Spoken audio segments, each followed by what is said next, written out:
Le processus de renouvellement du bureau du CEJ était au cœur d'une rencontre, ce lundi à Libreville, entre le ministre d'État à l'Intérieur, Lambert Noël Matta, et les représentants des formations politiques de tous bords. À la suite de l'invitation qu'il leur a adressée, il a présenté les éléments devant présider au renouvellement de cette structure chargée de l'organisation des élections au Gabon.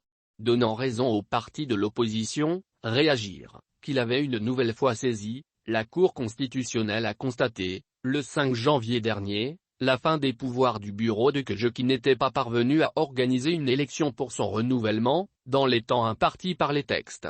C'est dans cette optique que cette rencontre a permis aux premiers flics du pays d'échanger avec les responsables des formations politiques légalement reconnues. La rencontre de ce jour se doit d'être une rencontre à la fois d'information et d'échange.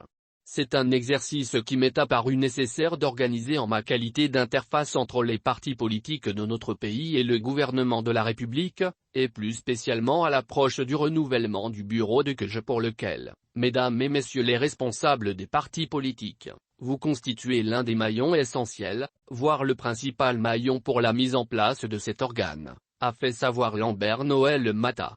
À l'adresse des chefs aux représentants des formations politiques, il a davantage insisté sur le fait que la préparation, l'organisation et l'administration des élections incombent corrélativement à l'administration, sous la tutelle du ministre de l'Intérieur, et au CEJ. Ainsi, a-t-il dit, le bureau du CEJ qui est une émanation de la volonté exclusive des acteurs politiques de notre pays, est le seul organe qui est chargé de conduire l'organisation des élections et d'en annoncer les résultats qui en sont issus. Globalement, l'échange a permis d'apporter des réponses à un certain nombre de préoccupations, à l'exemple du financement des partis, et d'établir un calendrier qui devrait aboutir à l'élection du président et à la mise en place du bureau directeur du CEJ. Lambert Noël Matta précise à ce propos que deux organes sont nécessaires pour cet exercice conformément à la loi, à savoir le collège spécial et le comité ad hoc. Cette entité, composée de 8 membres, 4 de la majorité et 4 de l'opposition, a pour mission d'examiner les dossiers de candidature au poste de président du CEJ. Le collège spécial, quant à lui, constitué de 10 personnalités issues également, à parité, de la majorité et de l'opposition, aura la charge d'élire en dernier ressort le président de cette institution.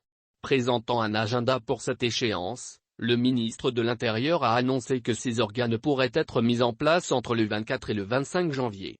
S'en suivront en tout cas, dans les jours à venir, l'appel à candidature, l'examen des dossiers et l'élection.